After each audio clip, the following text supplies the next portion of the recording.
also in our in-game checkmating series is checkmating with a king and a rook. Now, first thing we want to do is we want to figure out how to isolate the board. In this situation, we would isolate the board by proposing a wall along the third rank of the board.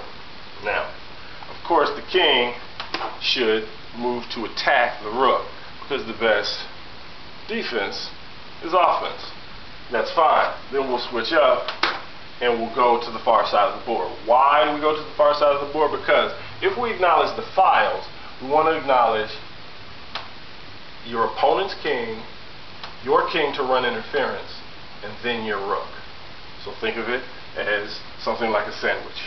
You want your guys and then his guys. So actually, you don't want to think of it like a sandwich. You don't want a sandwich. Yeah, that's a good way to look at it. Alright, so now then of course the king is going to head back to attack the rook. Because again, still the best defense is good offense. Now, we want to anticipate the king's next move to f4. So we're going to go to f2. And when he goes to f4, he'll be in opposition. So he won't do that now. Now he realizes that this will cause him to lose a rank. And that's what we want to do. We want to gain ranks and push him up the board. So now he's going to head this way. And we give chase. And we give chase. And still chasing. And never say die. And then he's either going to have to lose a rank or head back in the other direction. And when he heads back in the other direction, our king is in opposition. So we don't even need the rook, because the king now proposes the wall. And once the king proposes the wall, we are free to use our rook to gain a rank. So now, of course, the king is going to head over to the rook again, because again, it's logical to attack the rook, because again, the best offense is a good defense, or vice versa. Tim, I need you right there.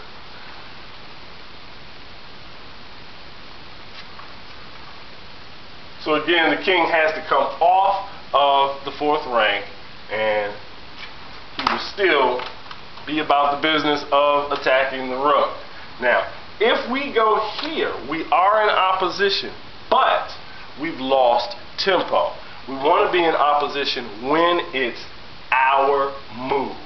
But now we're in opposition, and it's black's turn to move. So we won't do that. We will trash a move. It's something like a waiting move.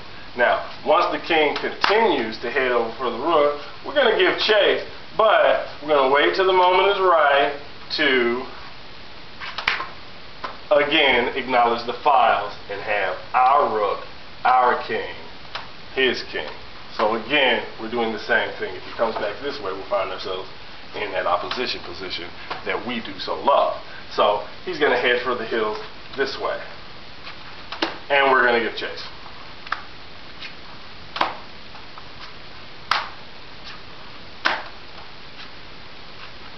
Again, he has a choice to either lose a rank or head back in the other direction. Now, if we go here, we've lost tempo again. So we're not going to go here. We're just going to trash another move, a waiting move. Scoot over just one square, no big deal. Now the king goes here. We continue to give chase.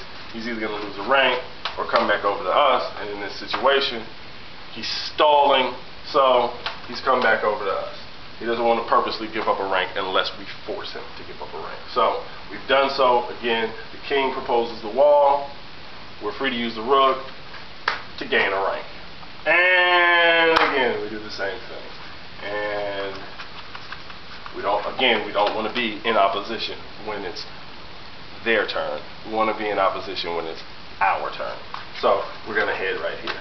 And the king's going to go over and chase. And we're going to stick close by. And the king's going to go over and chase. And then, again, acknowledging the files. Their king, our rook. So he's going to run this way. And we give chase. Once again, we want to be in opposition, but it won't be our turn. So again, we have to throw a move.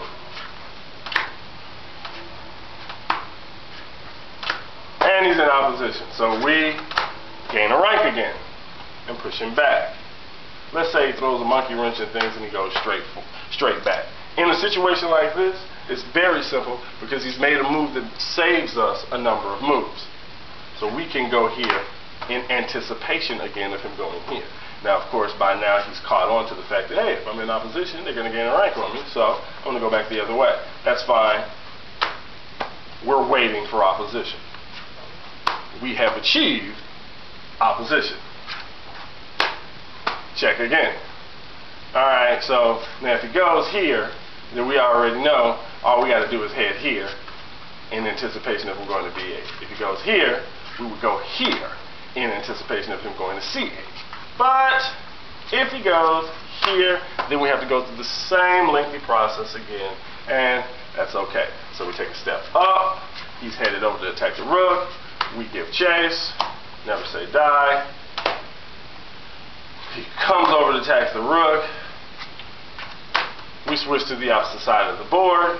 Still have a wall on the 7th rank, and when we started out, the king was free to roam all over the board, but now we have him only on the 8th rank. So, he's trying to stay away from our king, but we want to come over and say hello. He has to go back the other way. If we go here, we're in opposition, but we've lost tempo. We're not in opposition on our turn. So again, a waiting move. He heads over to the corner. We give chase. He's in opposition. It's time. Checkmate. There you have it. Checkmate with a king and a rook.